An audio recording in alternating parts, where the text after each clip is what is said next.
Halo YouTube, ketemu lagi bareng gue PJ. Di video kali ini gue mau sharing gimana cara gue kalau nyuci mobil.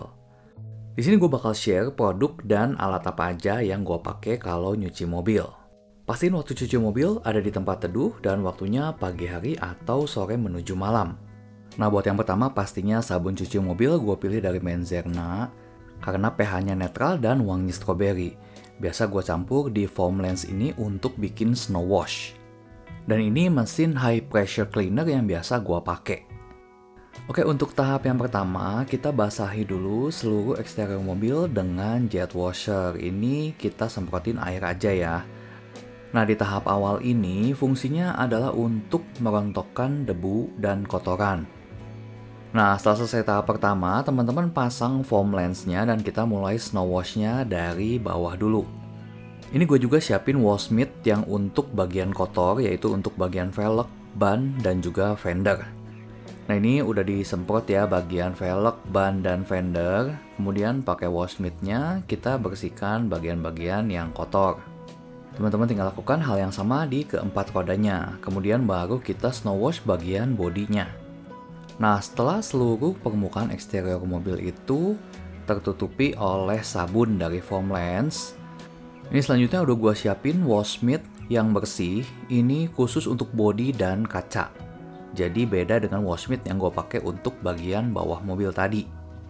Nah ini satu hal yang perlu teman-teman ingat. Ini tiap pindah panel itu teman-teman harus bilas dulu wash mittnya ke ember air bersih. Jadi pastiin wash mittnya sebelum kena bodi atau panel yang lain itu dalam kondisi bersih. Nah setelah beres, teman-teman tinggal bilas dengan semprotkan air lagi ke seluruh bagian eksterior mobilnya. Pastikan nggak ada sisa sabun yang tertinggal di bodi mobil, karena ini bakal bikin water spot.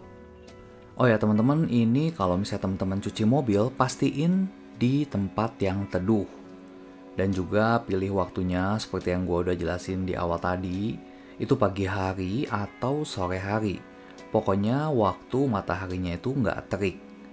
Dan juga bodi kendaraan nggak dalam kondisi panas. Kenapa? Karena kalau misalnya keadaan cuaca atau udara itu lagi panas dan keadaan bodi mobil lagi panas, itu air dan sabun bakal cepet untuk kering sendiri. Dan ini bakal bikin water spot, yang malah justru bakal bikin lebih susah dibersihin. Kalau pagi gue biasa nyuci di jam 6 pagi dan kalau sore biasa gue mulai nyuci di jam 5 sore. Nah sekarang kita masuk ke tahap pengeringan yang pertama, ini pakai microfiber drying towel. Nah ini cara pakainya kayak gini ya, jadi bukan digosok atau dilap kayak biasa, tapi ini cuma dilewatin ke bagian bodi dan kaca aja dan ini otomatis langsung kering. Teman-teman bisa lihat, dari basah langsung jadi kering. Nah jadi pengeringan dengan metode ini lebih meminimalisir scratch pada bodi mobil. Nah ini microfiber drying towelnya, ini gue beli yang 60 x 90 cm. Jadi ukurannya cukup besar dan pakainya itu gampang juga.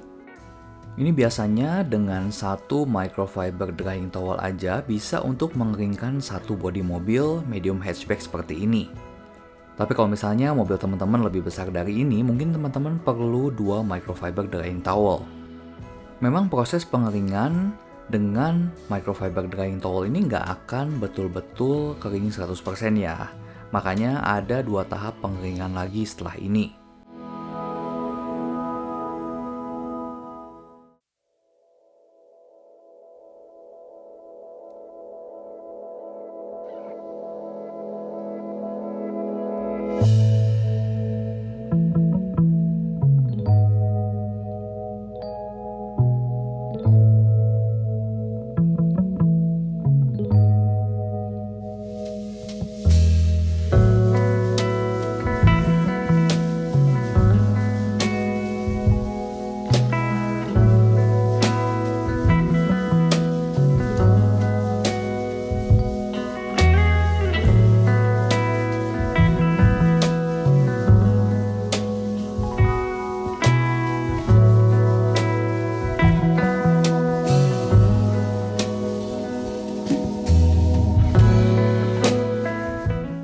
Nah setelah proses pengeringan dengan microfiber drying towel itu selesai, selanjutnya proses pengeringan dengan blower.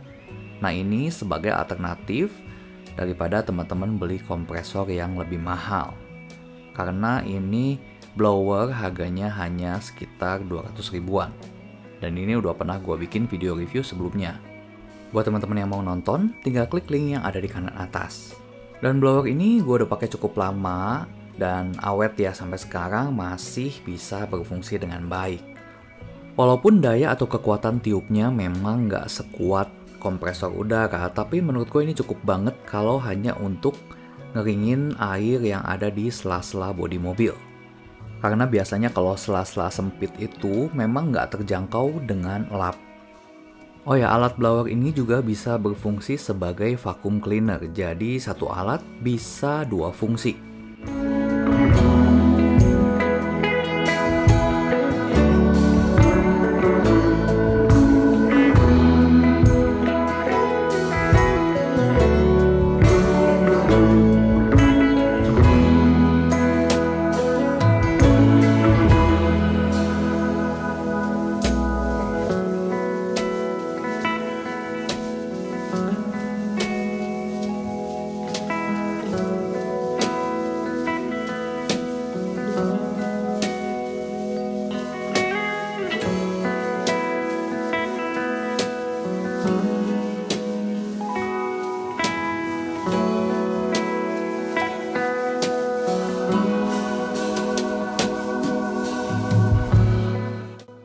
Nah, tahapan selanjutnya kita mulai proses pengeringan yang ketiga, yaitu dengan menggunakan lap microfiber.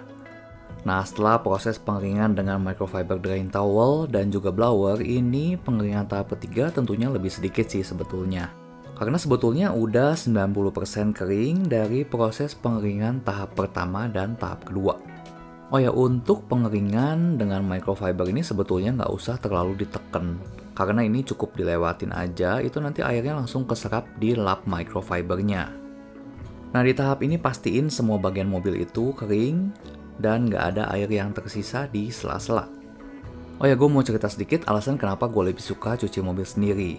Karena alat-alat dan produk yang gue pakai itu hanya gue pakai untuk cuci satu mobil aja. Beda dengan kalau misalnya kita cuci mobil ke tempat cuci mobil, pasti lapnya dan alat-alat lainnya itu pernah dipakai di mobil lain. Sedangkan lap microfiber itu ada usia pakainya, lama-lama itu bakal jadi kasar dan pastinya bakal bikin scratch di body. Sedangkan kalau gua biasanya lap microfiber itu kalau udah keras pasti gua ganti dengan yang baru. Nah, ini gua kasih contohnya, kalau misalnya kita nyuci mobil dalam keadaan udaranya itu panas, ini bakal bikin water spot seperti ini, baik di body dan di kaca mobil. Oke, sampai sini dulu videonya. Semoga informasinya bisa bermanfaat buat teman-teman. Kalau misalnya teman-teman masih ada pertanyaan, teman-teman bisa tulis di kolom komentar di bawah. Nah, untuk produk dan alat yang biasa gue pakai untuk bersihin ban dan velg, bakal gue share di video selanjutnya. Makasih buat teman-teman yang udah nonton videonya dari awal sampai akhir. Sampai ketemu di video selanjutnya. Thank you, bye-bye.